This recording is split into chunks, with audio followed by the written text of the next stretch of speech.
Hare Krishna, Radhe Radhe. Welcome to my channel. तो जी कैसे हो आप सभी लोग।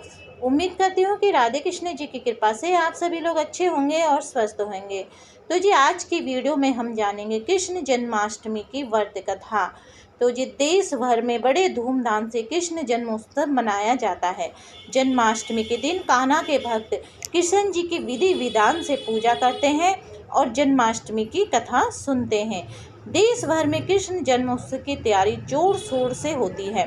भगवान श्री कृष्ण का जन्म भाद्रपद माह कृष्ण पक्ष की अष्टमी तिथि को रोहिणी नक्षत्र में मनाया जाता है।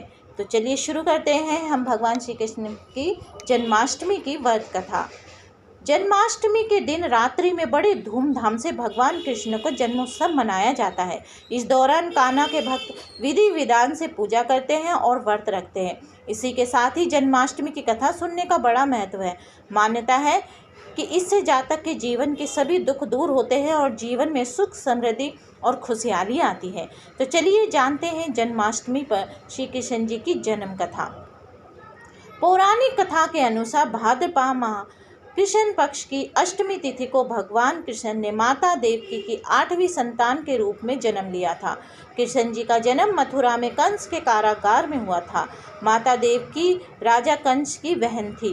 कंस को सत्ता का लालच था। उसने अपने पिता राजा उग्रसेन की राजगद्दी छीनकर उन्हें जेल में बंद कर दिया था और स्वयं को मथुरा का राजा घोषित कर दिया था। राजा कंस अपनी बहन देवकी से बहुत प्रेम करते थे। उन्होंने अपनी बहन का विवाह वासुदेव से कराया था।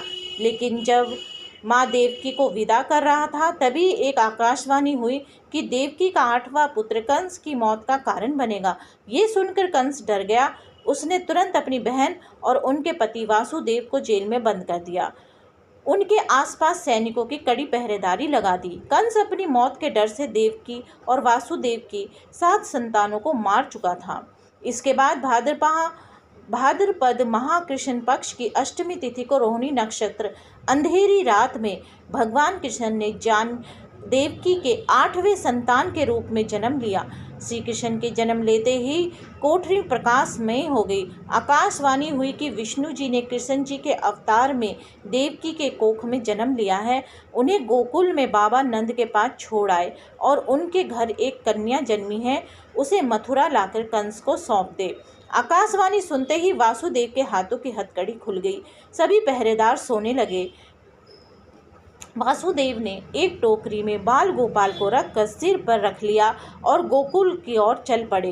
कान्हा को गोकुल धाम ले जाने में वासुदेव को कई मुसीबतों का सामना करना पड़ा। यमुना नदी कृष्ण जी के चरणों को स्पर्श करने के लिए उफान पर आ गई, लेकिन चरण स्पर्श के बाद वे फिर से शांत पड़ गई। वे कान्हा को बाबा नंद के पास छोड़ आए और गोकुल से कन्या को लेकर वापस लौट आए। जेल अपने आप बंद हो गया और उनके हाथों में हथकड़ियाँ लग गई। कन्या की रोने की आवाज़ सुनते ही सभी पहरेदार उठ गए। कंस बंदी गृह आया। वे कन्या को देवकी और वासुदेव की 8वीं कन्या समझ उसे मारने चला, लेकिन वे आकाश में उड़ गई और फिर से आकाशवाणी हुई कि कंस को मारने वाला अब इस दुनिया में पैदा हो चुका है। बाबा नंद और उनकी पत्नी माँ यशोदा ने कृष्ण जी का पालन पोषण किया।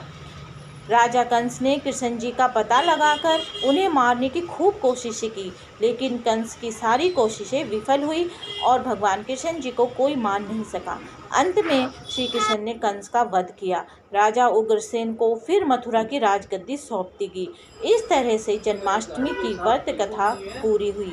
तो जी आज की वीडियो में बस इतना ही। अगर आपको आज की वीडियो अच्छी लगे तो वीडियो को लाइक एंड शेयर करना ना भूलें। हरे कृष्णा, राधे राधे।